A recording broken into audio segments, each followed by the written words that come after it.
reflects our current values and beliefs.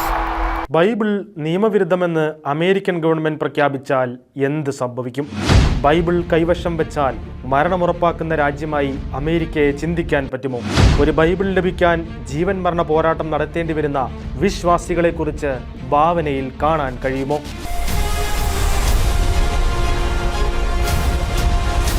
ഈ ആശയവും അതിനെ തുടർന്നുണ്ടാകുന്ന സംഭവങ്ങളും പ്രമേയമാക്കിയ ഒരു സിനിമയാണ് ഇപ്പോൾ ചർച്ചയായിരിക്കുന്നത്. Disciples in the Moonlight. ഭൂഗർഭ അറകളിലുള്ള വിശ്വാസികൾക്ക് രഹസ്യമായി ബൈബിൾ എത്തിച്ചു നൽകാൻ ശ്രമിക്കുന്ന ഒരു കൂട്ടം ചെറുപ്പക്കാരുടെ കഥയാണ്. We have purified this country from the hateful words of the Holy Bible and replaced them with an inclusive, welcoming text that reflects our current values and beliefs. 10 വർഷം മുമ്പ് ഒരു സുഹൃത്തിൽ നിന്നാണ് തനിക്ക് ഈ ആശയം കിട്ടിയതെന്ന് സിനിമയുടെ നിർമ്മാതാവും സംവിധായകനും നടനുമായ ബ്രെറ്റ് വാർവെൽ പറഞ്ഞു. യഥാർത്ഥത്തിൽ ബൈബിൾ നിരോധിക്കപ്പെട്ടാൽ ഞാൻ എന്ത് ചെയ്യുമെന്ന ചോദ്യം ഞാൻ സ്വയം ചോദിക്കാൻ തുടങ്ങി. എൻ്റെ വിശ്വാസം വളർന്നു. സുവിശേഷത്തിനായുള്ള എൻ്റെ ധൈര്യം ജ്വലിച്ചു. അത് ലോകവുമായി പങ്കിടാൻ ഞാൻ ആഗ്രഹിച്ചു.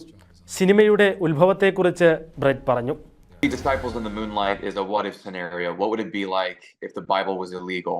And it focuses on these 7 characters who are tasked with this dangerous mission to smuggle Bibles. അമേരിക്കയിൽ ക്രൈസ്തവ പീഡനങ്ങൾ അത്ര പരിചിതമല്ലെങ്കിലും സമകാലിക സംഭവങ്ങൾ ചില യാഥാർത്ഥ്യങ്ങളിലേക്ക് വിരൽ ചൂണ്ടുന്നതായി ബ്രെറ്റ് പറയുന്നു.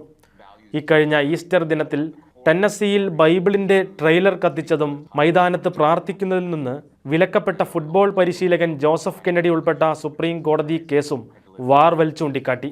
ലിബറലുകൾ ബൈബിൾ നിരോധിക്കാൻ ശ്രമിക്കുമെന്ന് പറഞ്ഞ 2004 റിപ്പബ്ലിക്കൻ മെയിലിംഗ് ക്യാമ്പയിനും ബൈബിളിനെ സെൻസർ ചെയ്യുമെന്ന ചില റിപ്പബ്ലിക്കൻ രാഷ്ട്രീയക്കാരുടെ അവകാശവാദങ്ങളും ഒരു ഡെമോക്രാറ്റിക് പ്രസിഡന്റ് ബൈബിൾ നിരോധിക്കാൻ സാധ്യതയുണ്ടെന്ന് അമേരിക്കയിലെ 5-ൽ വിശ്വസിക്കുന്നതായി വെളിപ്പെടുത്തിയ 2020 ഒരു സർവേയും ഇതോടൊപ്പം ചൂണ്ടിക്കാണിക്കപ്പെടുന്നു. ക്രിസ്ത്യൻ ചലച്ചിത്ര പ്രവർത്തകർ ഈ സിനിമയെ ഒരു ഭാവനാ സൃഷ്ടി എന്നാണ് വിശേഷിപ്പിക്കുന്നതെങ്കിലും ഭാവിയിൽ ഇതൊക്കെ സംഭവിച്ചുകൂടായികയില്ല എന്നാണ് പൊതുവെയുള്ള വിലയിരുത്തൽ.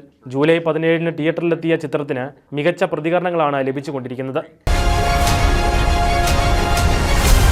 We do this tonight for the Word of God and the testimony of Jesus Christ.